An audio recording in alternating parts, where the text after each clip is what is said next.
Okay, so we'll start with a quick recap of electric potential due to a dipole.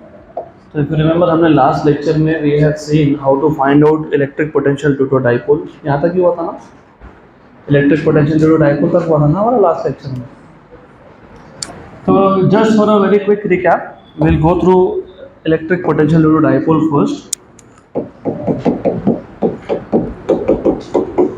Electric potential due to a dipole. Due to an electric dipole. So if you remember, we had a dipole. Dipole में एक positive charge होता है, which is let us say plus q here at point A, और एक negative charge था, which is minus q at point B. A straight line passing through center of both the charges, इसको बोलते हो axis. Then you have a straight line passing through the center of the dipole and perpendicular to the axis, which is called as equator. तो ये equator था. हमारे पास एक point है, some point C, कहीं तो एक पॉइंट है C, where you want to find out what is potential due to dipole. Dipole में दोनों चार्जेस है, तो you want to find out what is electric potential at point C due to A and B. और ये जो C point है, इसका जो डिस्टेंस है फ्रॉम द सेंटर, हमने इसको डिनोट किया था R से, और ये डिफॉल्ट नोटेशन रहेगा हमेशा. The distances are always measure from the centre of the dipole and the notation I will be using is R. इस C पॉइंट का A से डिस्टेंस हमने लिया था R1 और B से हमने डिस्टेंस लिया था R2. ये R1 है, ये R2 है, this is what you have, and this angle we have taken to be theta. हमको पोटेंशियल फाइंड करना है एट पॉइंट C. ये जो C पॉइंट है, it is in the field of A, मतलब positive charge, and it is also in the field of negative charge.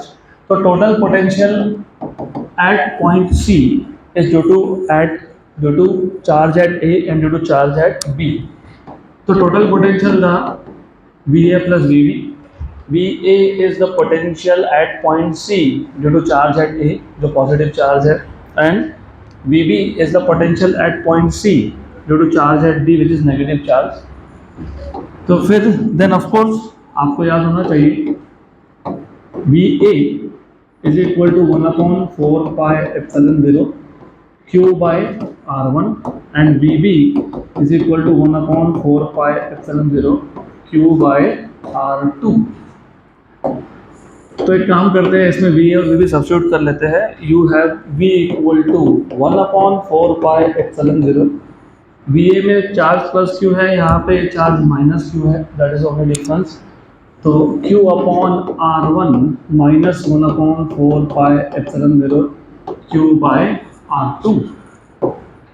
1/4 pi epsilon 0 और Q था common, 1/R1 minus 1/R2 ऐसा आया था. तो अगर आपको पोटेंशियल चाहिए ड्यू टू डाइपोल, तो you want to find out first what is 1/R1 and what is 1/R2.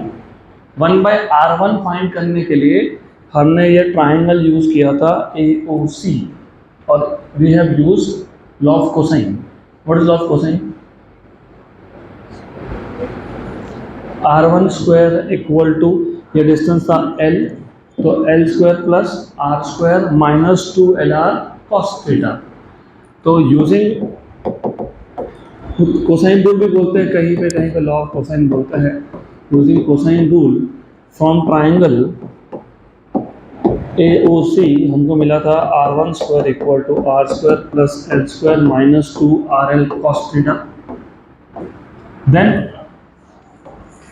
इसमें से हमने R स्क्वायर निकाल लिया था कॉमन, तो R1 square equal to R square common आ गया, 1 plus L square by R square minus 2L cos theta by R. R square common निकाला था R, तुमने R स्क्वायर कॉमन निकाला तो डिनोमिनेटर में एक R बचेगा. और अगर आपको याद होगा, हमने ये जो डिस्टेंस है R, जहाँ पे तुम पोटेंशियल फाइंड कर रहे हो, that distance is very very greater than L, ऐसा लिया था कंडीशन. तो L is very very small than R. ऐसा अगर हो तो L square by R square can be neglected. तो therefore you have R1 square equal to R square 1 plus, ये तो 0 हो गया, तो क्या बचा minus minus 2L cos theta by R. इसके बाद हमने लिया था स्क्वायर रूट, तो R1 equal to R1 minus 2L cos theta by R. ऐसे स्टेप्स याद रखने की कोई जरूरत नहीं है, you just have to know कि क्या चाहिए तुमको। 1/R1 चाहिए, just go on doing the basic mathematics, आ जाएगा।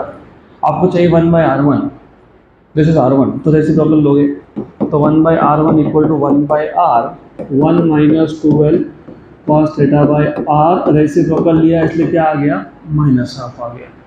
फिर हम लोगों ने बाइनोमियल अप्रोक्सीमेशन यूज किया था, ये माइनस हाफ सेकेंड टर्म के साथ हमने मल्टीप्लाई कर दिया था, तो यू है 1/R1 equal to 1/R 1 minus of minus, तो क्या हो जाएगा प्लस, और 2 हो जाएगा cancel, L cos theta by R. और लेकिन याद रखना है बाइनोमियल अप्रोक्सीमेशन तुम हर बार नहीं यूज कर सकते, उसका कंडीशन है, और कंडीशन है ये n should be very very less than r। तो बाइनोमियल अप्रोक्सीमेशन यूज करना है तो अंडर दैट कंडीशन ही होता है वो। क्लियर यहाँ तक, good.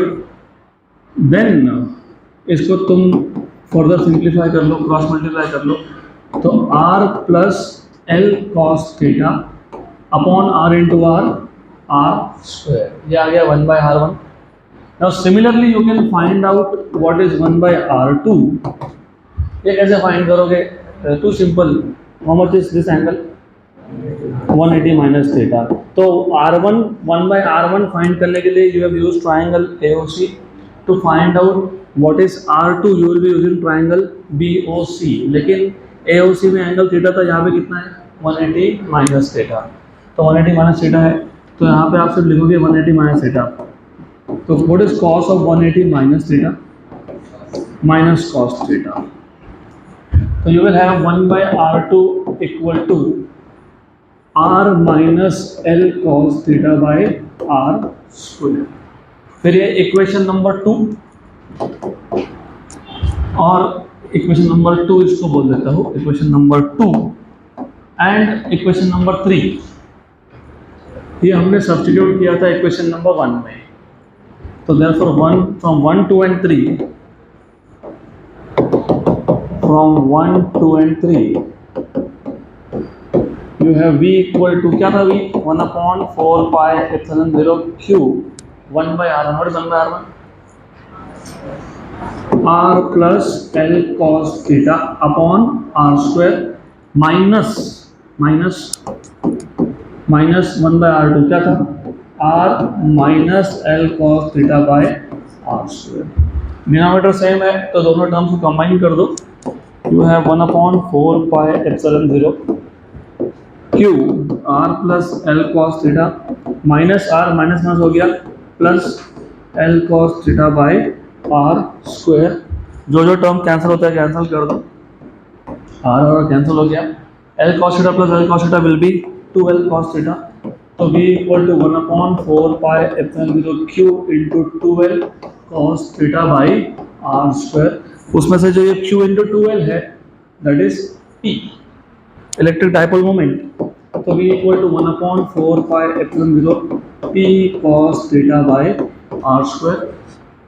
This is your final expression. लेकिन समटाइम्स यू हैव टू, अभी प्रॉब्लम क्या है, कभी कभी आपको पूछा होता है what is the potential due to dipole, आपको दिया होता है dipole moment in terms of vector। For example, if I tell you dipole moment is 2i cap plus 3j cap plus 4k cap, और अगर मैंने बोला find the potential due to dipole at a point whose position vector is, तो r बार भी तुमको in terms of vector दिया होगा। तो अगर आपके पास p और r दोनों वेक्टर फॉर्म में है तो it is easy for you to find out dot product। How do you find out dot product of two vectors? a bar dot b bar is ab cos theta, वो तो है ही ax bx plus ay by plus az bz। क्योंकि आपको for example बता रहा हूँ, अगर आपको p बार दिया है 2i cap plus 3j cap plus 4k cap, और आपको r बार दिया है for example 2i cap plus 4j cap plus 6k cap, ऐसा कुछ दिया है, तो it is easy for you to calculate p bar dot r bar. तो कैसे करोगे, px rx py ry pz rz। तो px rx plus py ry plus pz r से। तो it is easy for you to find out dot product of p bar and r bar. इसके लिए हम लोग क्या करते हैं ना, इसी एक्सप्रेशन को मल्टीप्लाई डिवाइड बाय r कर लेते हैं। तो v equal to 1/4 pi epsilon 0 p r cos theta by r cube। p r cos theta is p bar dot r bar। तो 1/4 pi epsilon 0 p bar dot r bar upon r cube। तो what is the variation? How does potential due to dipole vary with distance? 1 by r, 1 by r square, 1 by r cube की 1 by r is to 4, 1 by r square। Very good. हमने इसमें फिर दो special cases देखे थे। Special case number 1 था potential at axis of dipole. जब तुम एक्सिस बोलते हो तो थीटा की वैल्यू या तो 0 होगी या फिर 180 होगी। वाई 0 और 180? बिकॉज एक्सिस की जब तुम बात करते हो तो may be your point lies here, और मैंने आपको बताया था कि एंगल हमेशा कहाँ से मेजर होता है, पॉजिटिव चार्ज से। तो अगर ए के लेफ्ट में कोई पॉइंट है जहाँ पे आपको पोटेंशियल फाइंड करना है तो एंगल कितना होगा, 0, राइट। और यहाँ पे है तो 180, तो इसलिए 0 या 180, ये हो गया पहला केस। और इक्वेटर पे क्या आएगा, 90। तो for the first case at axial point you have theta 0 or 180। so if you put theta equal to 0, what is cos 0? 1। what is cos of 180? -1। तो ये आएगा 1/4 pi epsilon 0 p by r square, या फिर minus 1/4 pi epsilon 0 p by r square. और जो second special case था वो था at equator. At equator you have theta equal to 90, तो v इक्वल टू आ गया 0, क्योंकि cos ऑफ 90 इज 0। तो जैसे सिंगल पॉइंट चार्ज का पोटेंशियल 0 होता है एट इंफिनिटी, तो तुम पॉइंट ऑफ 0 पोटेंशियल को डिफाइन करते हो इंफिनिटी पे। यहाँ पे पॉइंट ऑफ 0 पोटेंशियल नहीं है, यहाँ पे लाइन ऑफ 0 पोटेंशियल है। तो equator is a line at all the points of which potential is 0। तो यहाँ तक हमने लास्ट लेक्चर में कवर किया था। It was essential to do this revision, so that is why we just revised। तो as far as I can remember, अगला topic होगा इक्विपोटेंशियल सरफेस, है ना। तो अगला टॉपिक है इक्विपोटेंशियल सरफेस। इक्विपोटेंशियल सरफेस नाम में ही है, इक्वी मतलब इक्वल और पोटेंशियल। तो a surface at every point of which, ऐसा सरफेस है जिसके हर एक पॉइंट पे पोटेंशियल की वैल्यू क्या है, सेम है, उसको क्या बोलते हो, equipotential surface.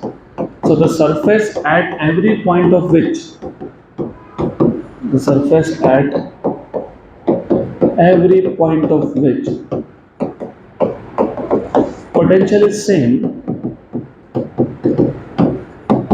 potential is same is known as equipotential surface, is known as equipotential surface, equipotential surface। okay, by the way, as we know, हमको पोटेंशियल का फॉर्मूला पता है due to single point charge. What is the formula for potential of a single point charge? 1/4 pi epsilon 0 q by r। r square नहीं आता, r आता है। r square electric field में होता है। याद रखना है चार फॉर्मूला ग्रेविटेशन के लिए और इलेक्ट्रोस्टैटिक्स के लिए। I am repeating this for the third time, अभी याद रखो। Force q1 q2 by r square, m1 m2 by r square gravitation में। फोर्स इलेक्ट्रिक फील्ड में एक ही चार्ज होगा तो q बाय r स्क्वायर, और वहाँ पे m बाय r स्क्वायर, उसको ग्रेविटेशनल फील्ड बोलते हैं।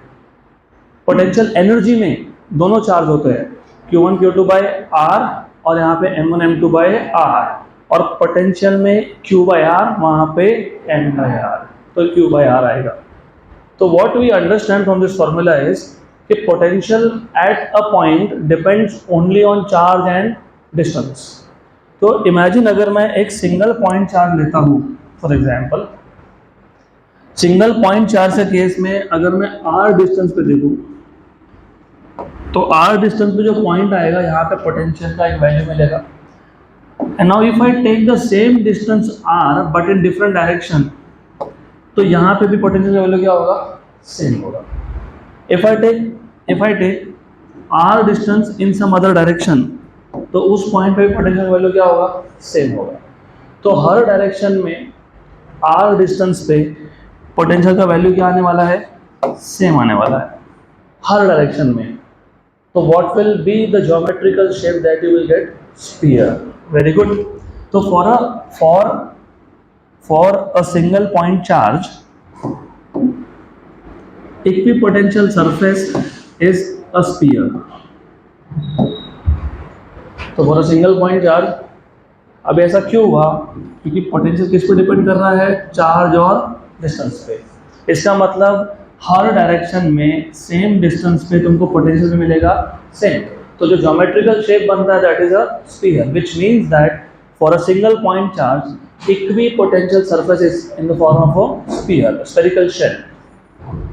तो इस स्फीयर पे तुम कोई भी पॉइंट ले लो, वहां पे पोटेंशियल की वैल्यू क्या आएगी, सेम. तो for a single point charge, for a point charge, the shape of equipotential surface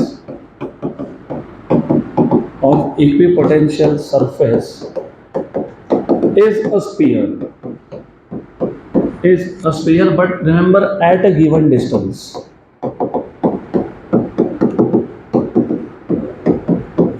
Correct. But wait, if I see at some other distance, ये तो एक पर्टिकुलर डिस्टेंस r1 के लिए हो गया ना, लेट अस से द डिस्टेंस इज r1. तो एक पर्टिकुलर डिस्टेंस r1 के लिए you have a equipotential sphere of radius r1. But अगर मुझे किसी और डिस्टेंस पे चेक करना होगा, तो फिर रेडियस बढ़ेगा. करेक्ट. और मुझे अगर किसी और डिस्टेंस पे देखना होगा तो रेडियस और भी बढ़ेगा. तो for a point charge equipotential surfaces, remember this is a singular word, surface.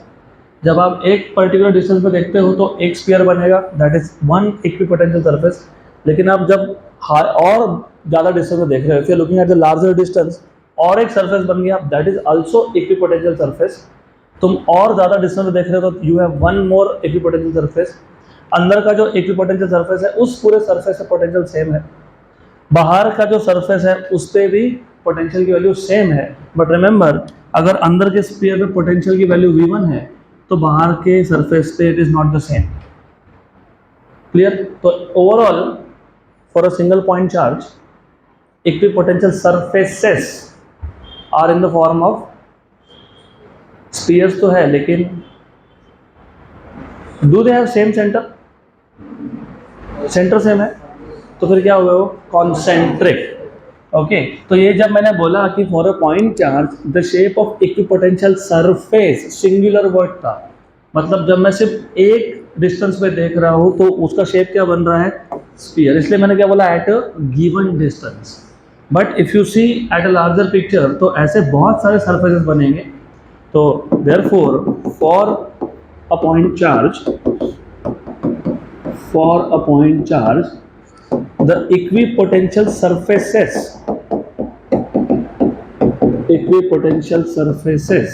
ये प्लूरल है, are in the form of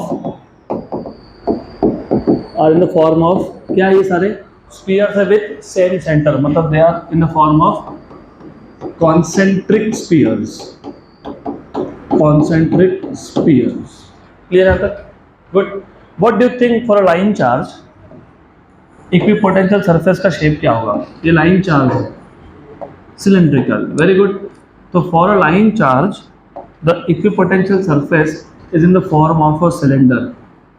So for line charge equipotential surfaces will be single देखूंगा तो एक सिलेंडर है, हर एक डिस्टेंस पे ऐसा एक एक सिलेंडर और बनेगा.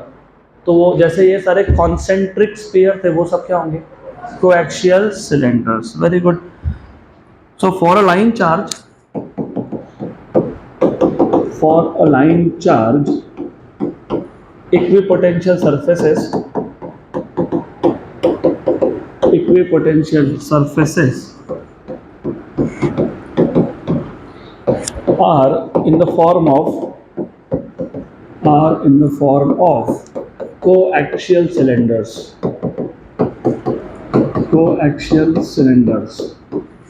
यहाँ तक क्लियर? अब do you remember what is the work done in moving a charge from one point to another?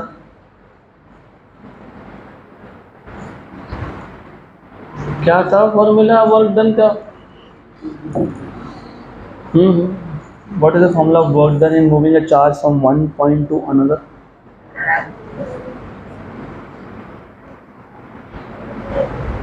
अरे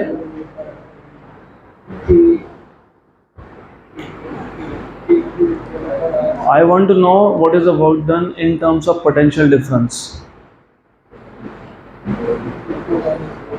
V2 minus V1, right? लेकिन work done is charge into potential difference. देखा था ना हम लोगों ने? तो as you know already, हमको क्या पता है? We know that. What do you know? The work done in moving a charge. मैंने नोट्स में सिर्फ moving a unit positive charge लिखा है, जरूरी नहीं कि यूनिट पॉजिटिव चार्ज होना चाहिए, कैन बी एनी चार्ज. तो work done in moving a charge from some point A to point B is, अगर आपको याद होगा, work done is Q into delta V is final potential minus initial potential. सिर्फ notes में मैंने लिखा है work done in moving a unit positive charge, तो वही सही है, ये भी सही है. इट इज़ नॉट रिक्वायर्ड कि तुम यूनिट पॉजिटिव चार्ज को ही मूव कर रहे हो, तुम कोई भी चार्ज मूव कर सकते हो. तो work done in general in moving a charge Q from which point A to which point B. Initial point कौन सा है? A. फाइनल कौन सा है? B. What is the formula of work done? Charge into potential difference. What is potential difference? Final potential minus, तो final point कौन सा है? B. तो फाइनल पोटेंशियल क्या हो गया? VB. इनिशियल क्या है? VA. लेकिन सरफेस क्या था? Equipotential. But for an equipotential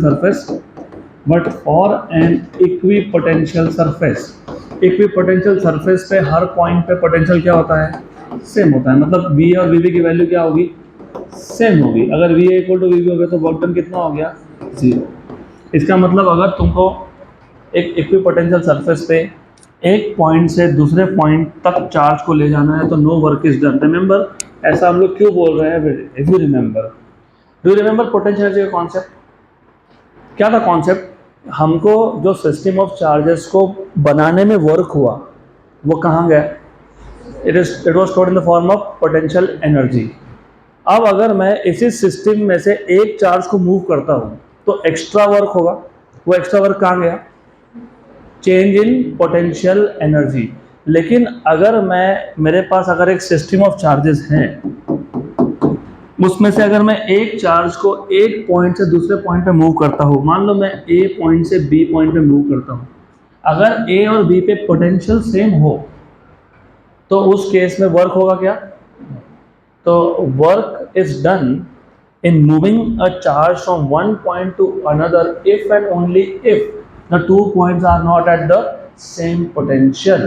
तो याद रखना, हमने ऑलरेडी जो कॉन्सेप्ट देखा था उसको हम अभी कॉन्ट्राडिक्ट कर रहे हैं. हमने बोला था कि अगर हमको एक चार्ज को एक पॉइंट से दूसरे पॉइंट पे मूव करना है तो वर्क डन होगा, और that work done appears as change in potential energy. लेकिन अगर वही दो पॉइंट, फॉर एग्जांपल ये एक सिंगल पॉइंट चार्ज Q का इक्विपोटेंशियल सरफेस है, मान लो यहाँ पे एक पॉइंट है A, I just change the notation.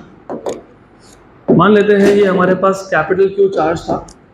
ये जो स्पेरिकल सरफेस है ये इक्विपोटेंशियल सरफेस है किसका? कैपिटल Q का. Imagine we have a point A जहाँ पे चार्ज था plus Q. There is a point B which is on the same surface. तो A and B both are at same surface, मतलब both are at equipotential.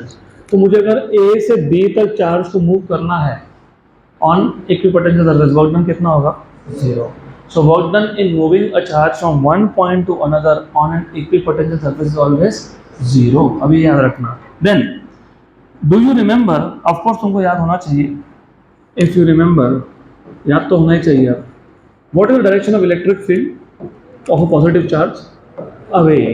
Very good.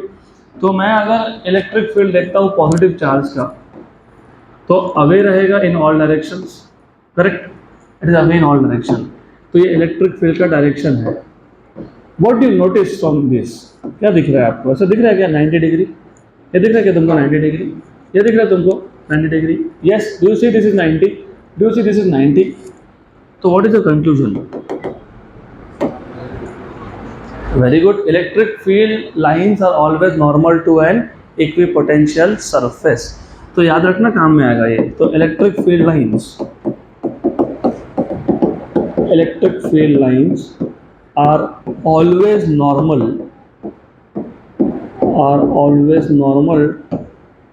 to an equipotential surface,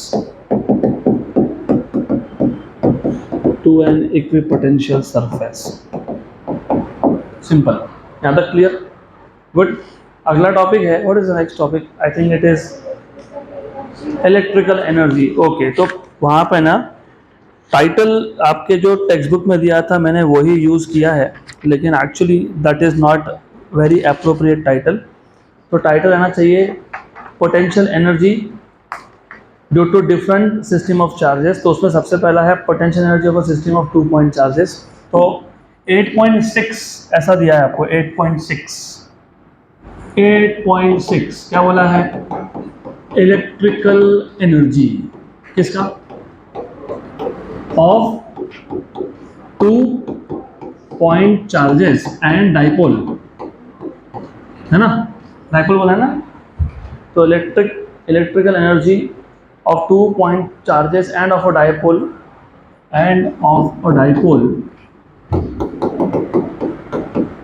in an external electric field,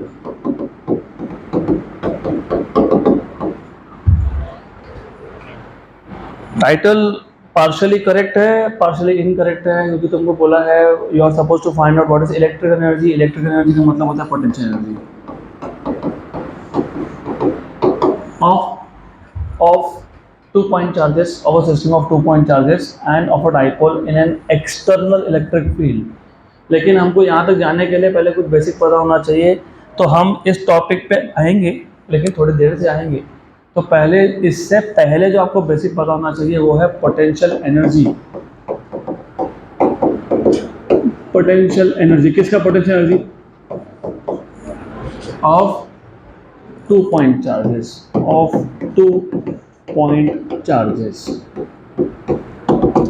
external field में मैं बाद में रखूंगा, I will just tell you difference again. सिर्फ इतना है कि अकॉर्डिंग टू द टाइटल हम लोगों को फाइंड करना है potential energy of a system of 2 point charges and a dipole. लेकिन ये 2 पॉइंट चार्जेस और डाइपोल कहाँ पे है? एक्सटर्नल इलेक्ट्रिक फील्ड में है। उस पर हम बाद में आएंगे। हम लोग पहले देखेंगे what is potential energy of 2 point charges. तो do you remember what is the potential energy of 2 point charges? Derive किया था आप लोगों ने? डिराइव किया है ऑलरेडी, और डिराइव किया था लास्ट लेक्चर में।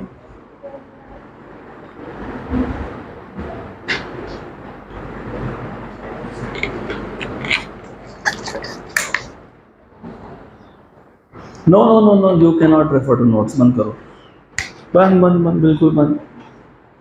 What was the formula for potential energy? और आज मैंने अभी 10 मिनट पहले बताया 1/4 pi epsilon 0 Q1 Q2 by R। हम लोगों ने ये पोटेंशियल एनर्जी का formula already one of the previous lecture में डिराइव किया, but the method was different. हमको वापस से वही फॉर्मूला डिराइव करना है, but this time the method will be different. तो तुमको वापस से 1/4 pi epsilon 0 Q1 Q2 by R यही फॉर्मूला डिराइव करना है, but using the formula of work done to move a charge from one point to another। तो याद रखो, हमको potential energy of 2 point charges जहाँ भी बोला होगा फॉर्मूला वही आता है। Formula is the same. क्या आएगा? 1/4 pi epsilon 0 Q1 Q2 by R, यही आएगा। हमने ऑलरेडी ये डिराइव किया है विथ वन मेथड। जिनको मेथड याद नहीं है मैं याद दिला देता हूँ, but that is not good that you don't remember. 2-3 दिन पहले क्या हुआ तो याद ही नहीं है आपको। हमारे पास था एक स्ट्रेट लाइन और ओरिजिन पे हमने एक चार्ज लिया था which was capital Q if you remember. फिर हम लोग एक स्मॉल क्यू चार्ज को मूव कर रहे थे from some point A which was at a distance of r1 to some point B which was at a distance of r2। फिर हमने यहाँ पे जो स्मॉल क्यू चार्ज था पहले इसको डिस्प्लेस किया था थ्रू स्मॉल डिस्प्लेसमेंट dx।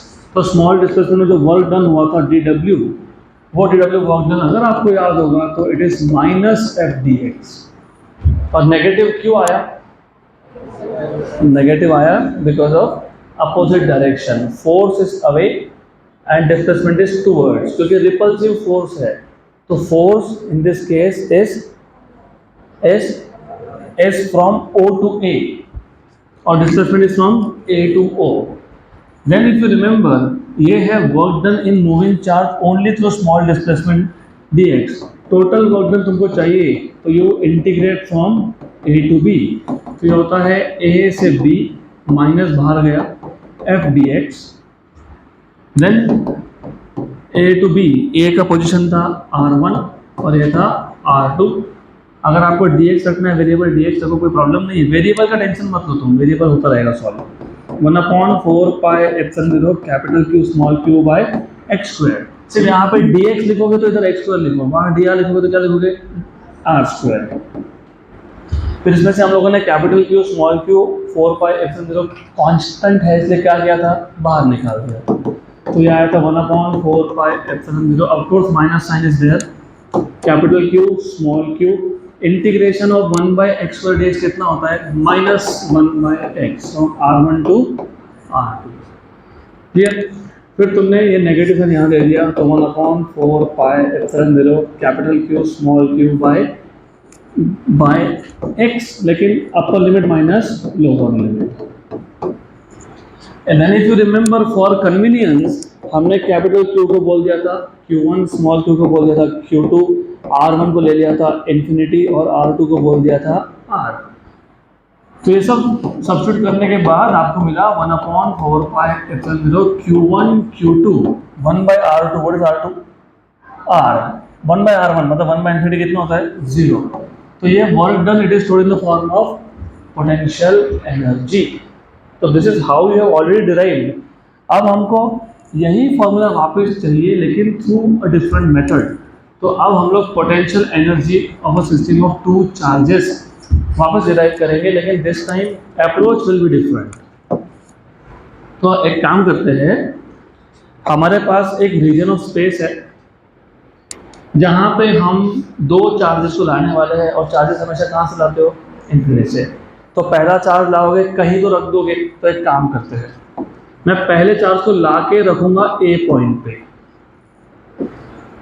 और ये जो ए पॉइंट है इसका position vector with respect to some Cartesian coordinate system, ये आ गया आपका z एक्सिस, ये आ गया y axis, this is x axis. और ये जो आपके पास a पॉइंट है इसका position vector with respect to some origin is nothing but r1 bar. तो अब if I bring the first charge, so let us bring charge Q1, कहाँ से ला रहे हो, कहाँ से लाते हैं from infinity to which point A, और A पॉइंट का पोजीशन वेक्टर क्या है, हाँ with position vector R1 bar, with position vector R1 bar. Okay, what is the work done? Work done in moving charge Q1 is कितना होगा 0। क्यों 0 होगा? क्योंकि यहाँ पे अपोज करने के लिए कुछ था ही नहीं। तो जब तुम पहला चार्ज ला रहे हो that will be the basic difference, क्योंकि अब तक मैंने लास्ट बेंच जागो, क्योंकि अब तक हमने यहाँ पे एक्सटर्नल फील्ड की बात ही नहीं की। रिमेंबर आई टोल्ड यू कि यहाँ पे जो टाइटल ऑफ द टॉपिक है वहाँ पे बोल रहे हैं potential energy of 2 point charges. 2 point charges कहाँ पे? इन एन एक्सटर्नल इलेक्ट्रिक फील्ड। अब तक मैंने यहाँ पे कोई एक्सटर्नल फील्ड रखा ही नहीं है, तो हमको अगर एक्सटर्नल फील्ड में कितना पोटेंशियल एनर्जी है दो चार्जेस का ये देखना है, तो उसके लिए पहले ये पता होना चाहिए what is the potential energy of 2 point charges in absence of electric field. कोई इलेक्ट्रिक फील्ड नहीं है यहाँ पे। तो जब कोई इलेक्ट्रिक फील्ड नहीं था इस रीजन में, आप पहला चार्ज लाए इन्फिनिटी से कहाँ पे रख दिया? ए पॉइंट पे। नो वर्क इज डन, क्योंकि there was nothing to oppose. A point पे किसी और का पोटेंशियल था ही नहीं, कोई और इलेक्ट्रिक फील्ड था नहीं, तो नो वर्क इज डन। अब आप सेकेंड चार्ज ला रहे हो, सेकेंड चार्ज को आपको लाना है कहाँ से? इन्फिनिटी से। कहाँ रखना है? बी पे। बी पॉइंट का जो पोजीशन वेक्टर है that is R2, R2 bar. तो अभी वर्क डन कितना होगा? तो work done in bringing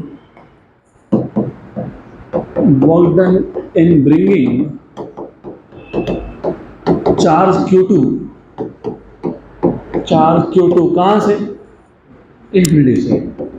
from infinity to which point? To point B, which is at a distance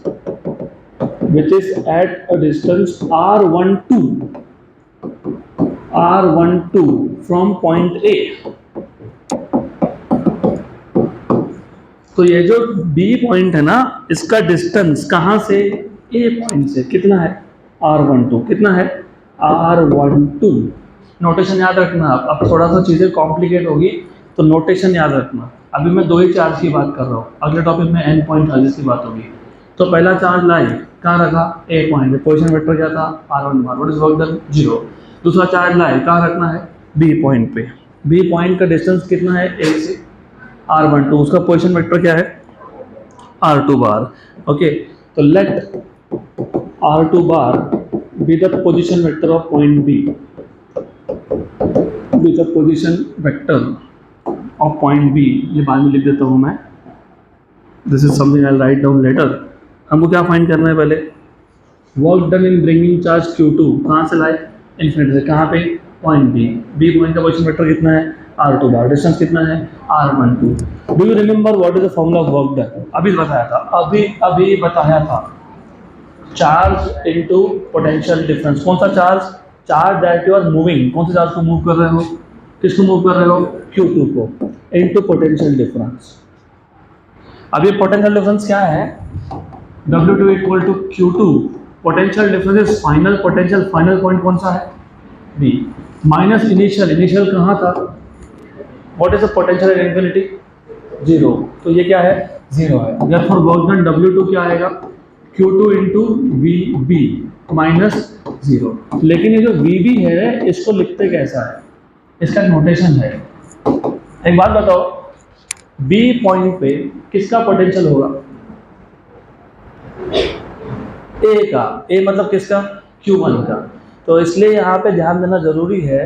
तुम जब पहला चार्ज लाए A पे, तो पहले से कोई चार्ज था ही नहीं, मतलब इस पूरे रीजन में कोई पोटेंशियल नहीं था, इसलिए वर्क डन कितना हुआ? 0, क्योंकि वर्क डन हमेशा पोटेंशियल के अगेंस्ट में होता है।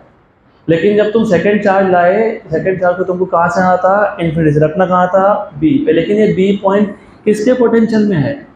A। तो ये जो VB है ये किसका पोटेंशियल है? पहले चार्ज का, इसलिए क्या बोलेंगे? V1। लेकिन उसका लोकेशन क्या है? R2। तो इसको ऐसा लिखते हैं V1 ऑफ R2। ये ऑफ R2 मतलब ये फंक्शनल फॉर्म है, ये मल्टीप्लिकेशन नहीं है। तो इसको नोटेशन में ऐसा लिखते हैं V1 of R2। Potential of first charge V1, लेकिन किसके लोकेशन पे? R2। तो नोटेशन में लिखते हैं इसको V1 ऑफ R2। तो therefore what is work done in bringing second charge?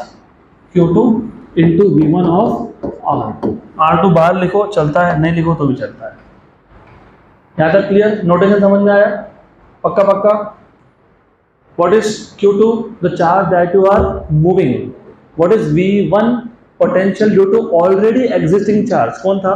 Q1। लेकिन वो पोटेंशियल तुम कौन से पोजीशन में देख रहे हो? R2। इसलिए क्या लिखते हो? V1 of R2। Right? Notation याद रखना, आने वाले 15 मिनट में कंफ्यूजन क्रिएट होगा अदरवाइज। तो what is the total work done? What is total work done? Total work done is, total work done कितना हो गया? W1 plus W2। पहले चार्ज को लाने में कितना वर्क हुआ? W1 दैट इज 0, और दूसरे को लाने में कितना हुआ? Q2 times of V1, right? तो what is total work done? Q2 V1 R2, right? But what is V1? What is potential? ये V1 किसका पोटेंशियल था? पहले चार्ज का। कहाँ था? R2 लोकेशन पे। What is the formula of potential? 1/4 pi epsilon 0 Q1 by R12। क्योंकि ये जो तुम पोटेंशियल की बात कर रहे हो, ये पहले चार्ज का पोटेंशियल है B पॉइंट पे। What is the distance? और किसका पोटेंशियल है? पहले का। तो कैसे लिखोगे? 1/4 pi epsilon 0 Q1 upon R12। Substitute कर दो। Therefore work done W equal to Q2 1/4 pi epsilon 0 Q1 by R12, or this work done is stored in the form of potential energy. So this work is stored in the form of potential energy, is stored in the form of potential energy. Therefore potential energy equal to 1/4 pi epsilon 0 Q1 Q2 by R1। यही तो formula हमने पहले भी derive किया था। Same आया कि नहीं? सिर्फ यहाँ पे मेथड अलग है। वहाँ पे मेथड तुमने किया था स्मॉल डिस्प्लेसमेंट, हर स्मॉल डिस्प्लेसमेंट वर्क डन था -FdX, और तुमने टोटल वर्क निकालने के लिए क्या किया? इंटीग्रेट किया from point A to point B। यहाँ पे हमने कहीं पे भी इंटीग्रेशन का यूज नहीं किया। So this is just by knowing that work done is charge into potential difference. तो मैं वापस एक बार बता देता हूँ, अभी थोड़ा फास्ट होगा तो तुमको ध्यान देना पड़ेगा यहाँ पे। तो ऐसा है कि हमारे पास एक A पॉइंट है जहाँ पे हमको पहला चार्ज रखना है, हमारे पास एक B पॉइंट है जहाँ पे हमको दूसरा चार्ज रखना है। हमने क्या किया? हमने कुछ नहीं, एक कार्टेशियन कोऑर्डिनेट सिस्टम ले लिया। कार्टेशियन कोऑर्डिनेट सिस्टम मतलब x, y और z, एंड देन ये जो A पॉइंट है, A पॉइंट का पोजीशन वेक्टर है R1 from the origin. Position vector हमेशा ओरिजिन से ही होता है। B पॉइंट का पोजीशन वेक्टर है R2 bar again from the origin. A और B में जो डिस्टेंस है वो है R12। As per the notation मैं इसको ऐसे रखने वाला हूँ R12। हमने पहला चार्ज लाया, कहाँ से लाया? इंफिनिटी से लाया। पहला चार्ज लाने में वर्क डन क्या हुआ? Q1 into potential difference. Potential difference तो है नहीं, क्योंकि पहले चार्ज को लाने में और A पॉइंट पर रखने में there is no work done, क्योंकि A पॉइंट पे पहले से किसी चार्ज का पोटेंशियल नहीं था, तो यहाँ पे आ गया 0। जब तुम सेकंड चार्ज को ला रहे हो, कहाँ से ला रहे हो? इंफिनिटी से ला रहे हो। कहाँ रख रहे हो? B पॉइंट पर रख रहे हो, लेकिन B पॉइंट किसके फील्ड में है? A मतलब कौन? Q1। तो Q1 का पोटेंशियल है कहाँ पे? B पॉइंट पे। तो वर्क डन क्या होता है? Work done is charge that you are moving into difference in potential between the two points between which you are moving the charges. तो ये आ गया Q2। कहाँ से कहाँ तक ला रहे हो तुम? B पॉइंट पे ला रहे हो। कहाँ से ला रहे हो? इंफिनिटी से ला रहे हो। लेकिन B इंफिनिटी क्या होता है? 0, क्योंकि हमने डिफाइन करके रखा था point of 0 potential is infinity for a single point charge. और VB क्या है? VB है B पॉइंट पे पोटेंशियल। ऑलरेडी चार्ज कौन सा प्रेजेंट था? 1। तो B पॉइंट पे पोटेंशियल किसका है? 1 का है। तो V1 कहाँ पे है? R2 लोकेशन पे है। तो what is the work done to bring second charge? It is Q2 V1 of R2। लेकिन ये V1 ऑफ R2 ये होता है 1/4 pi epsilon 0 Q1 by R12। तो यही वर्क है, that is W2 equal to 1/4 pi epsilon 0 Q1 Q2 by R12। What is total work done in assembling a system of two charges? W1 plus W2। तो 0 plus 1/4 pi epsilon 0 Q1 Q2 by R12। ये work done it is stored in the form of potential energy. तो क्या मिल गया आपको? 1/4 pi epsilon 0 Q1 Q2 by R12। Clear यहाँ तक? Good. अब हमको देखना है what is the potential energy of a system of n point charges. Potential energy of a system of n point charges हमारा हो गया 2 तक। अभी हम जाएंगे n पॉइंट चार्जेस पे। Potential energy of a system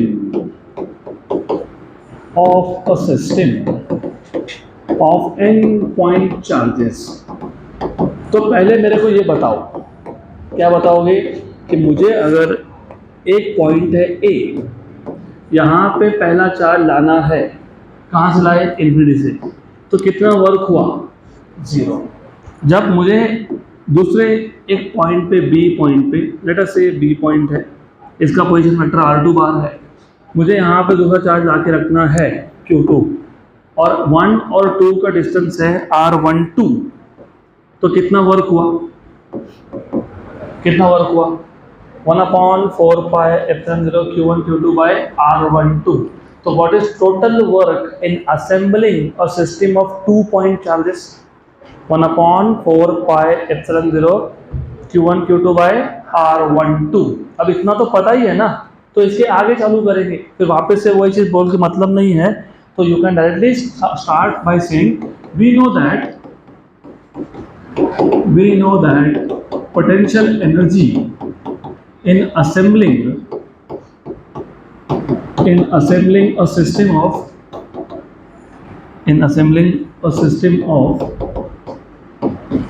2-point charges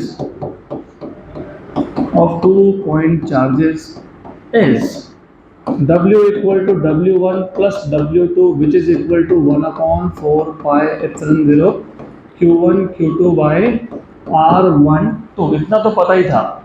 अब एक काम करते हैं, let us bring a third charge। Let us bring a third charge। कहाँ से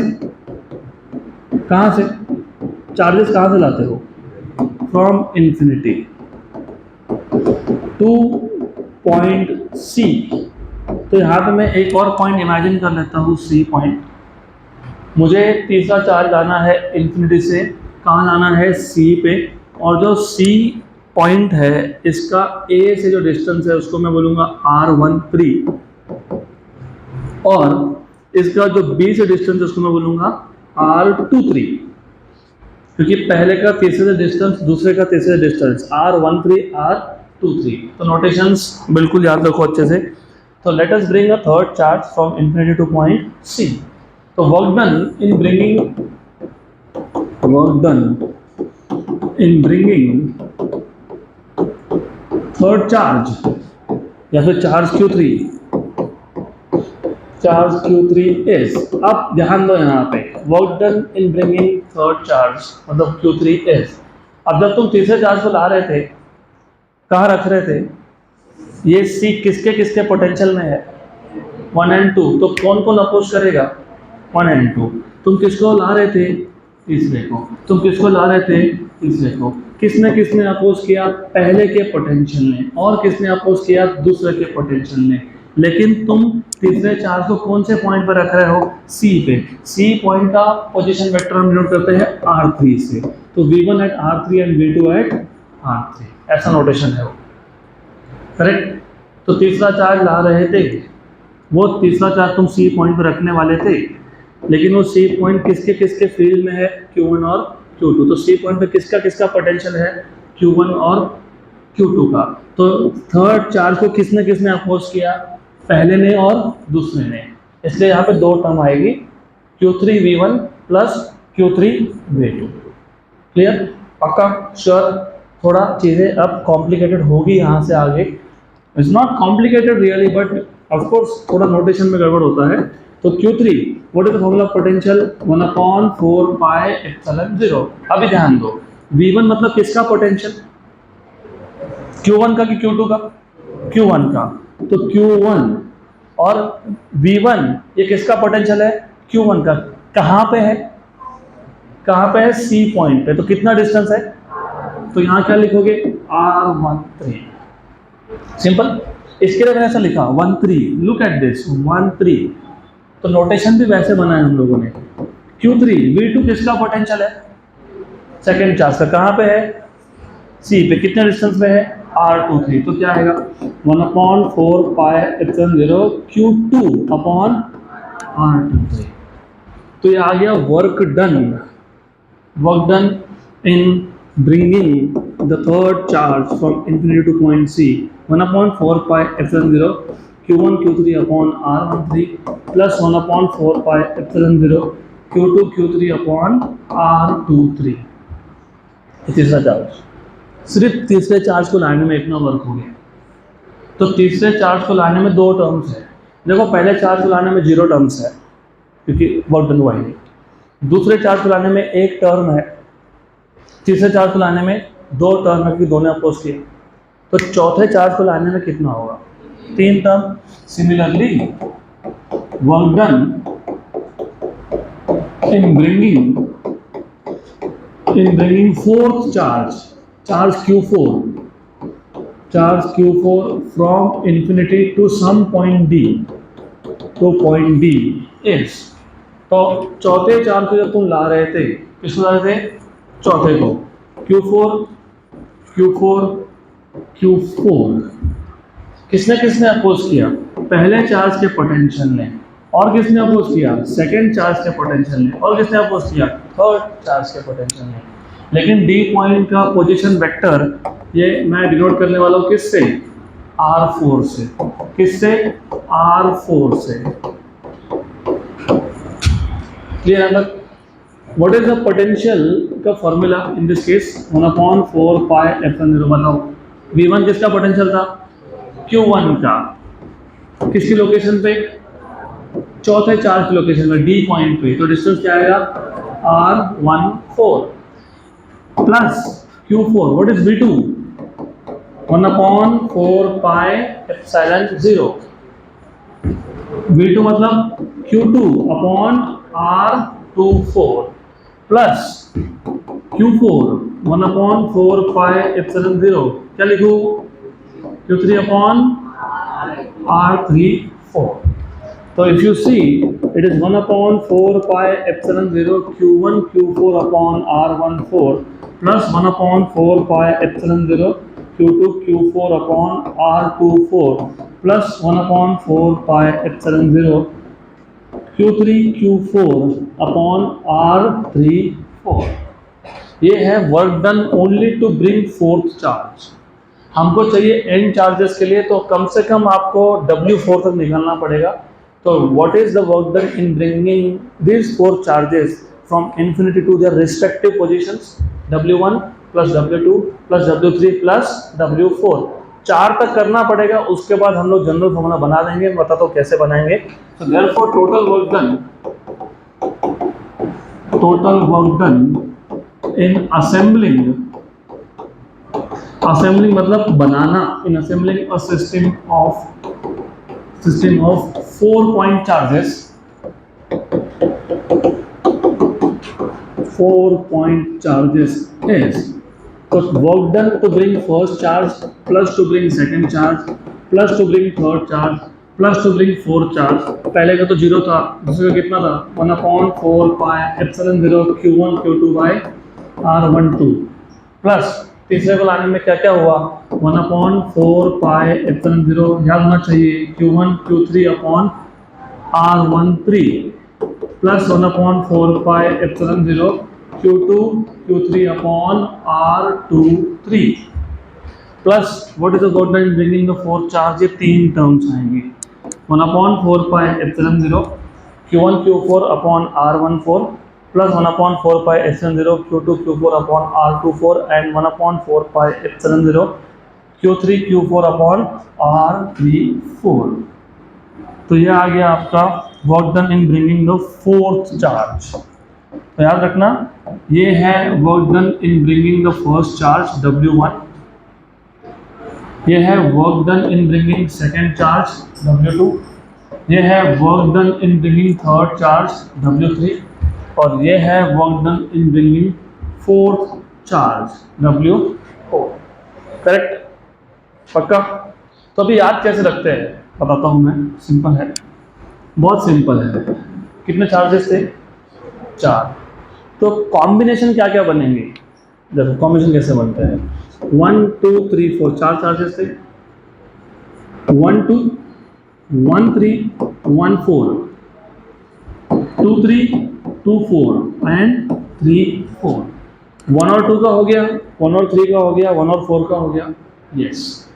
2 और 3 का हो गया। 2 और 1 का तो पहले ही हो गया ना, 1 2 2 1, क्योंकि एनर्जी ये वेक्टर क्वांटिटी नहीं है तो 1 2 लिखो या 2 1 लिखो एक ही बात है, स्केलर है। 3 2 और 4 का हो गया। यस। और कौन बचा? 3 and 4, तो टोटल टर्म कितने आ गए? 6 आ गए। तो अभी याद कैसे रखते हैं? लुक, यहाँ ध्यान दो, आप कुछ नहीं करना, मैं जैसे ट्रिक बता रहा हूँ वो ध्यान दो, क्योंकि ये पता हो गया तो मैं अभी क्वेश्चन भी सॉल्व करके दूंगा। जेईई नीट में क्वेश्चन आया था। If you notice, her case में एक चीज कॉमन है, 1/4 पाई एप्सिलॉन 0। तो 1/4 पाई एप्सिलॉन 0, ठीक है। कितने कॉम्बिनेशन बने?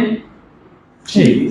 तो Q1 Q2 upon R12, Q1 Q3 upon R13, Q2 Q3 upon R23, बराबर। एक रह गया ना, Q1 Q4 रह गया, ठीक है, वो भी लिखता हूँ, सीरीज में लिख देते हैं। तो Q1 Q2, Q1 Q3, Q1 Q4 upon R14 plus Q2 Q3 upon R23 plus Q2 Q4 upon R24 plus Q3 Q4 upon R34।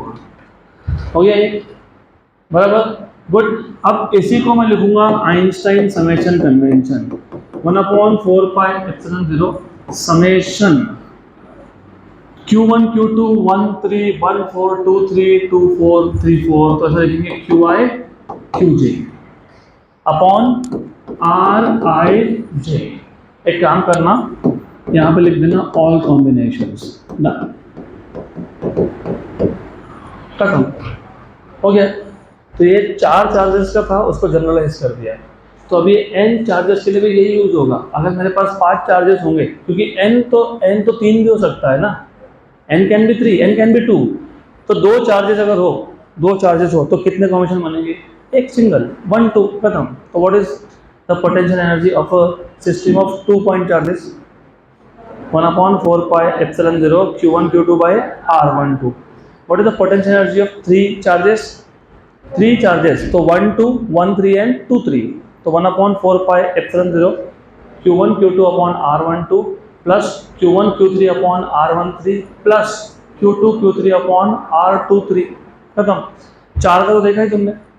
5 का क्या आएगा? 1 2 1 3 1 4 1 5, 4 ही हो गए। 2 3 2 4 2 5, 3 ही हो गए, बराबर। देन 3 4 3 5, 2 ही हो गए, और 4 5, तो टोटल कितने? 10। तो ऑल कॉम्बिनेशन, बराबर, क्लियर, पक्का, राइट। अभी एक एग्जांपल देता हूं कि किस टाइप के क्वेश्चंस पूछे जाते हैं। तो एक क्वेश्चन ऐसा आया था, as per I can remember, हमारे पास एक सिस्टम दिया था, एक स्क्वायर है, स्क्वायर, इस स्क्वायर के चारों वर्टेक्स पे सेम चार्ज है। तो you have the same charges at each of the vertex. Q1 की वैल्यू भी Q है, Q2 की वैल्यू Q है, Q3 की वैल्यू भी Q है, और Q4 की वैल्यू भी Q है। तो ये पहला वर्टेक्स है 1, चार्ज इज Q, ये दूसरा वर्टेक्स है, चार्ज इज Q, ये तीसरा वर्टेक्स है, चार्ज इज अगेन Q, ये चौथा वर्टेक्स है, यहाँ पे चार्ज कितना है? Q है, और जो साइड लेंथ है वो है L। और आपको बोला है what is the potential energy of this system, और इस सिस्टम के पोटेंशियल एनर्जी में कितने चार्जेस है? 4। तो ये जो वर्क हुआ, this work is stored in the form of potential energy. तो बताना रह गया था, you know now, work done is always stored in the form of potential energy.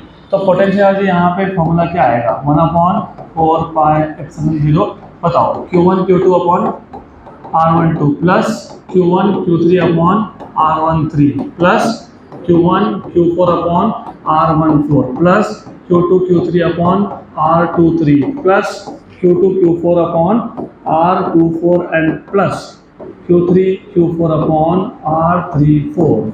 मैं शॉर्टकट बताने वाला हूँ, इसलिए ध्यान सबका होना चाहिए, कंपलसरी है। ये क्वेश्चन आता ही है, हर टाइप के एग्जाम में आता है। Q1 Q2 Q3 Q4 सब क्या है? सेम है। तो Q1 into Q2 Q1 into Q3 Q1 into Q4, ये सब क्या आएगा? Q square. तो Q स्क्वायर निकाल लिया बाहर, क्या बचा? 1/R12। What is R12? कितना डिस्टेंस है? L। तो R12 तो 1/L plus R13, 1 and 3 they are diagonally opposite, कितना आएगा? √2L। तो 1/√2L, 1/√2L 1/4, what is 1/4 distance? L, तो वापस से क्या आएगा 1/L plus what is 2/3 distance? 2/3 L, तो 1/L plus 2/4, what is 2/4 distance? √2L, तो 1/√2L प्लस प्लस 2/4 हो गया प्लस 3/4, कितना हो गया 3/4, 3 और 4 इतना है L, 1/L, 1 2 3 4 5 6 बराबर है 6 टर्म्स है। Clear, good. अब इसको ऑलरेडी कैसे सॉल्व करते हैं बताता हूँ मैं, पहले देख लो। तो q²/4πε0, 1/L के 4 टर्म्स है तो कितना आ गया 4/L, 1/√2L के 2 टर्म्स है तो 2/√2L, 2 कॉमन निकाल लो और L भी कॉमन निकाल लो, तो 1/4πε0 q²/L, क्योंकि L कॉमन आ गया ऊपर से क्या आ गया 2, तो क्या बचा 2 प्लस 1/√2, तो 1/4πε0 2q²/L 2√2 प्लस 1/√2, ये है आंसर फाइनल। करेक्ट। अब इसको हम लोग डायरेक्टली कैसे सॉल्व करते हैं? अगर स्क्वायर बोला है और चारों वर्टेक्स पे सेम चार्ज है, सबसे पहले चारों वर्टेक्स पे सेम चार्ज होने का मतलब जो भी तुम्हारे 6 टर्म्स आएंगे, क्योंकि as I told you 4 charges तो 6 कॉम्बिनेशन बनते हैं, तो 6 टर्म्स आएंगे, सब में Q1 Q2 Q1 Q3 Q1 Q4 Q2 Q3 Q2 Q4 और Q3 Q4 क्या है q² बाहर गया, तो बाहर क्या आया q²/4πε0, क्या आ गया q²/4πε0, ब्रैकेट के अंदर क्या बचा सिर्फ distances 1/r12 1/r13 1/r14 1/r23 1/r24 and 1/r34, ये स्क्वायर है, इसमें ना 4 डिस्टेंसेस L आएंगे, 4 डिस्टेंसेस L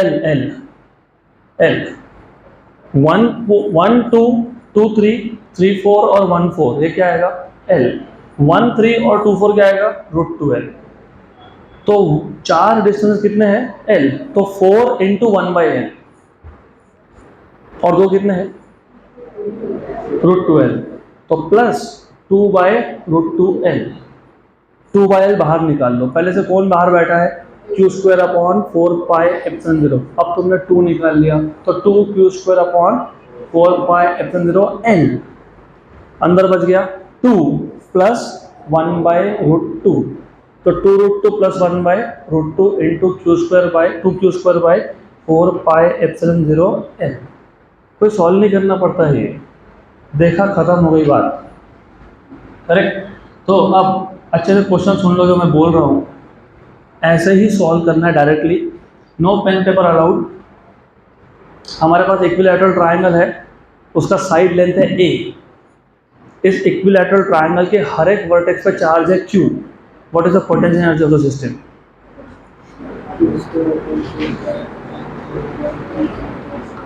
q²/4πε0, ठीक, उसके आगे 3/L, क्यों 3/L? क्योंकि सारे डिस्टेंसेस यहाँ पे सेम होंगे, इक्विलैटरल ट्रायंगल है ना, R12 R13 और R23 क्या आएगा सेम, तो टोटल 3 कॉम्बिनेशन बनेंगे, 3 चार्जेस है तो 1 2 1 3 एंड 2 3, और डिस्टेंसेस क्या है सेम है, टर्म्स कितने हैं 3 है, तो q²/4πε0 तो सब में था ही, टर्म्स कितने थे 3, और तीनों के तीनों डिस्टेंसेस क्या है सेम है, तो 3/L, तो 3q²/4πε0L, राइट, करेक्ट, गुड। अब ऐसे बाकी क्वेश्चन हम लोग करेंगे पेंटागन और हेक्सागन के बाद में, अभी फिलहाल हमको आगे बढ़ना पड़ेगा। तो this is how you are suppose to find out what is the potential energy of a system of n point charges. तो to find out potential energy of a system of n point charges we start off by saying कि हमको already पता है what is the potential energy of a system of 2 point charges which is 1/4πε0 q1 q2 by r12, and then you bring the third charge. The work done in bringing the third charge is q3 v1 plus q3 v2, where v1 is the potential of first charge at the location of third, and v2 is the potential of second charge at the location of third. तो ये आ गया आपका work done to bring third charge, इसमें आएंगे 2 terms, क्योंकि तीसरे charge को लाने में पहले और दूसरे दोनों ने अपोज किया, सिमिलरली जब तुम चौथा चार्ज लाओगे तो अभी पहला दूसरा तीसरा अपोज करेगा, तो चौथे चार्ज को लाने में 3 टर्म्स आएंगे, that is Q4 V1 plus Q4 V2 plus Q4 V3, right. तो total work done in bringing first second third and fourth charge is W1 plus W2 plus W3 plus W4. अब total सब add करके subtract तो होगा नहीं इधर, it is 1/4 pi epsilon 0 बाहर all combinations Q1 Q2 by R12 plus Q1 Q3 by R13 plus Q1 Q4 by R14 plus Q2 Q3 by R23 plus Q2 Q4 by R24 plus Q3 Q4 by R34. इसको summation में लिखोगे तो 1/4 pi epsilon 0 summation QI QJ upon RIJ all combinations. Clear यहाँ तक? बराबर, good. तो अभी अगला टॉपिक है, क्या है अगला topic?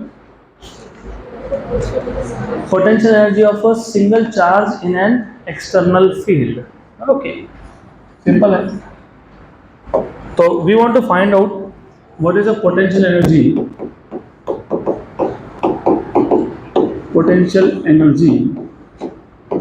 of a single charge.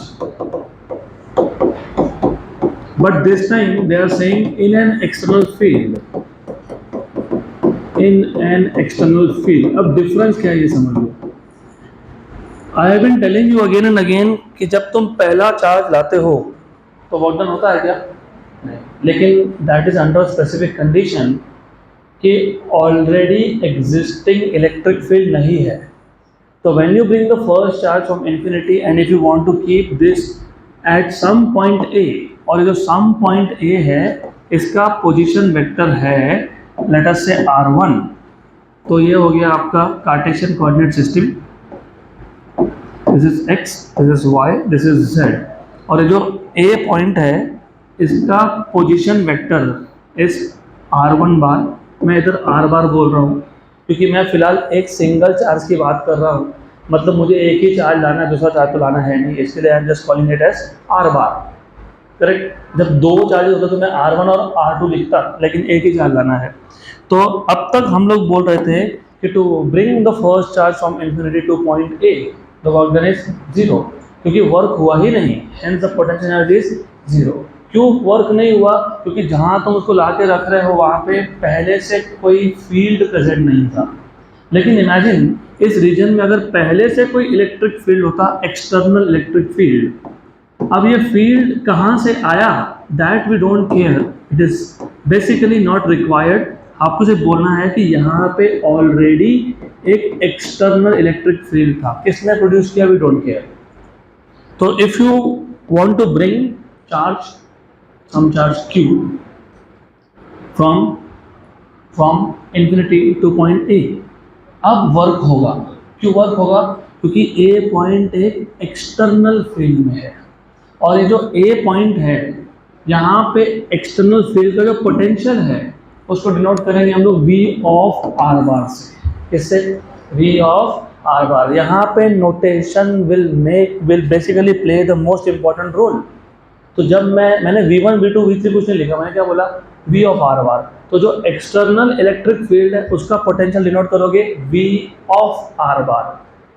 It is potential due to external field. कहाँ से आया ये फील्ड? We don't care. तो एक काम करते हैं, let us imagine an external electric field E. external uniform electric field है वो, electric field E. we want to bring charge Q. कहाँ से लाते हैं charge? from infinity to point, which point? to point A. The potential at point A due to external field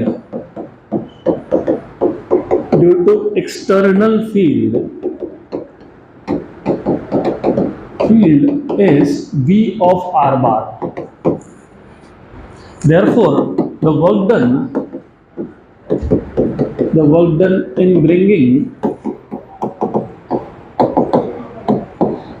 bringing charge Q is what is work done, charge that you are moving, कौन सा charge move कर रहे हो, q, potential difference, right. तो work done w equal to charge, what is potential difference, final potential, final point कौन सा था, a, तो फाइनल पोटेंशियल a पॉइंट पे होगा माइनस इनिशियल, इनिशियल कौन था, what is potential at infinity, zero, zero. तो therefore work done w equal to q into V A minus zero, लेकिन वी ए ये पोटेंशियल है ए पॉइंट पे due to external field, इसको denote किससे कर रहे हैं हम लोग, v ऑफ आर बार, तो v ऑफ आर बार, तो v मैंने v लिखा, v1 v2 नहीं लिखा, तो जब मैं सिर्फ v लिखूंगा वो किसका पोटेंशियल होगा, एक्सटर्नल फील्ड का। वेरी गुड, एक्सटर्नल फील्ड का सोर्स इज नॉट नोन, हमको पता नहीं कहाँ से आया, कहीं से तो आया, तो therefore work done equal to q into v of R bar, और this work done is stored in the form of potential energy. तो सिंगल पॉइंट चार्ज का पोटेंशियल एनर्जी जीरो होता है, करेक्ट है, लेकिन कंडीशन ये है कि जहाँ पे तुम चार्ज को रख रहे थे वहाँ पे कोई भी एक्सटर्नल फील्ड प्रेजेंट नहीं था, लेकिन अगर वहाँ पे एक्सटर्नल फील्ड प्रेजेंट होगा तो वर्क डन जीरो नहीं होगा, तो पोटेंशियल एनर्जी भी जीरो नहीं होगा। तो potential energy of a single point charge is zero if there was no external field present, it is non zero if there was already an external field present. तो what is work done in bringing one charge, q into V of R bar. अब थोड़ा सा मैं इसको text book के बाहर out of the box जाके सोचना पड़ेगा। एक बात बताओ, अगर ये एक्सटर्नल फील्ड को मैं ऑफ कर देता हूँ, what is the work done, तो व्हाट इज पोटेंशियल एनर्जी, अगर मैं इसको ऑन कर देता हूँ q into V of R bar, तो जब external electric field on state में हो, q into V of R bar off state में हो तो जीरो। अब याद रखना, क्योंकि आप अगला टॉपिक देखोगे, तो it is potential energy of system of two point charges in an external field. तो ये था तुम्हारा टाइटल ऑफ द टॉपिक, वो बहुत लेट आया, ये देखो था potential energy of a system of two point charges in an external electric field. तो यहाँ तक आने के लिए पहले पूरा बेस बनाना पड़ता है, विदाउट बेस समझ में नहीं आएगा। अब ध्यान देना, because this is very important, potential energy of a system of two charges, of a system of 2 point charges, किसमें in an external field। Good, तो एक काम करते हैं, मैं एक रीजन ऑफ स्पेस लेता हूं,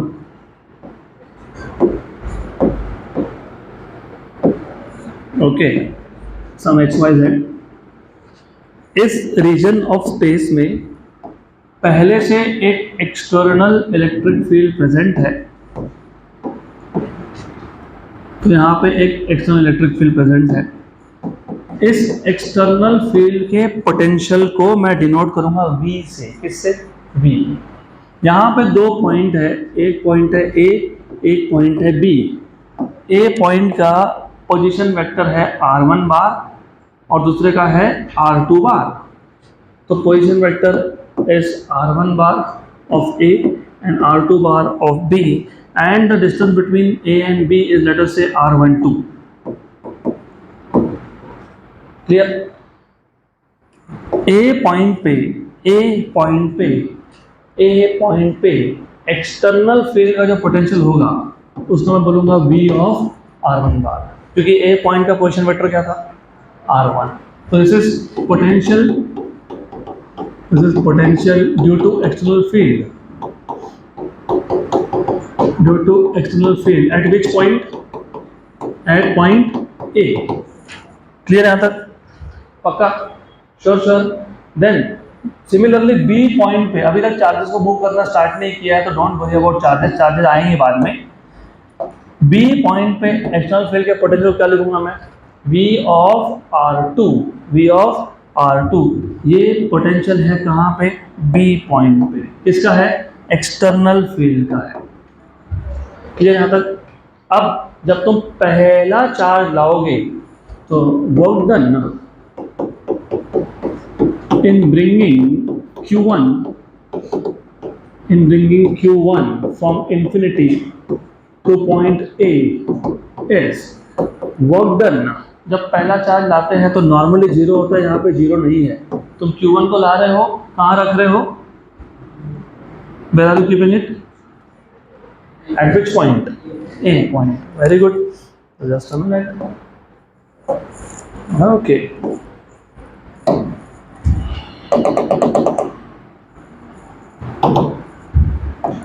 Right. So what was the formula? Charge that you are moving into potential difference. Potential difference, that is final potential minus initial potential. Final potential a point पे शुरू में किसका था? सिर्फ एक्सटर्नल फील्ड का था ना, और कुछ तो था नहीं वहां पे। तो पहले केस में जो वर्क डन हुआ वो किसके अगेंस्ट में हुआ? किसके अगेंस्ट में हुआ? एक्सटर्नल फील्ड के। किसके अगेंस्ट में हुआ? तो वी ए क्या है? व्हाट इज वी लिखा है? What is V A? अरे आप पहले चार्ज को कहाँ रख रहे हो? ए पे किसका पोटेंशियल है? उसको क्या बोला है? हाँ, तो यहाँ क्या लिखेंगे? V of R one minus zero, बराबर। अब मैं ये सब कुछ नहीं लिखूंगा बार बार, मैं सीधा लिख दूंगा पहला चार्ज मूव कर रहे थे, it is work done is V of R one bar. Clear यहाँ तक? ये है work done to move first charge. Similarly what is work done to move second charge? Similarly work done to move Q2 कहाँ से? Infinity से कहाँ तक? B तक।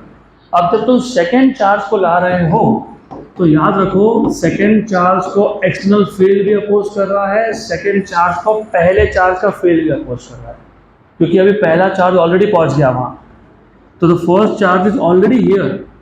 तो अब ये जो B पॉइंट है जहाँ तुमको सेकेंड चार्ज लाना है वो B पॉइंट दो फील्ड में है, एक है एक्सटर्नल में और एक है पहले चार्ज के फील्ड में। तो दो टर्म्स आएंगे। Q2 इंटू एक्सटर्नल फील्ड का पोटेंशियल क्या है? V of R2. V of R2 is the potential of external field at position R2 plus R2 पे और किसका पोटेंशियल है? पहले का, पहले चार्ज का। तो V1 of R2. So V1 of R2 is the potential of Q1 at the location of Q2. नहीं, R2 लोकेशन R2 है ना, लोकेशन R2, डिस्टेंस R12 है। ठीक है, तुमको कंफ्यूजन हो रहा होगा क्योंकि मैंने यहाँ पे वेक्टर दिखाया, तो ठीक है, I just remove this vector, this is distance. What is the location of B point? R2।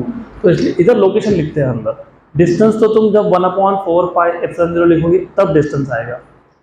Correct यहाँ तक? तो V of R2 is potential of external field at point B and V1 of R2 is the potential of first charge at the location of B.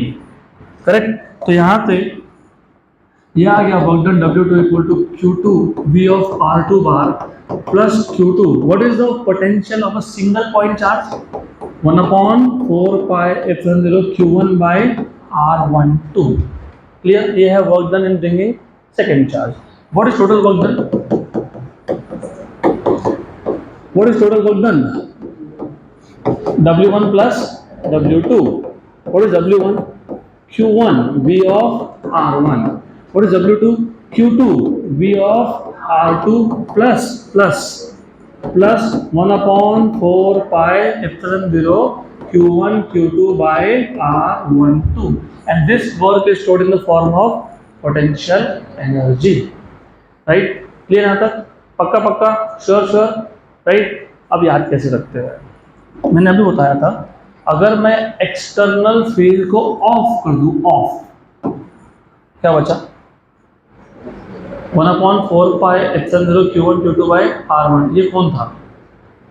ये था system of 2 point charges in absence of external field. क्योंकि जब external field absent है तो पहले charge को लाने में वर्क ही नहीं हुआ और दूसरे चार्ज को लाने में वर्क हुआ only against the field of first. लेकिन अगर एक्सटर्नल फील्ड प्रेजेंट है तो दो एक्स्ट्रा टर्म आएगी। पहला टर्म आ रहा है from work in bringing the first charge, कहां से? इन्फिनिटी से। कहां पे? R1 लोकेशन पे। और then you bring second charge, कहां से? इन्फिनिटी से। कहां पे? R2 लोकेशन पे। तो किसने अपोज किया? एक्सटर्नल फील्ड ने और पहले के पोटेंशियल ने। तो जब एक्सटर्नल फील्ड होगा तो 3 टर्म है, जब नहीं होगा तो एक ही टर्म है। और दिस इज अ वेरिफिकेशन कि तुमने जो फॉर्मूला डिराइव किया वो सही है, क्योंकि अगर एक्सटर्नल फील्ड में बंद कर दूँ तो it should be equal to the potential energy of a system of 2 point charges. Clear यहाँ तक?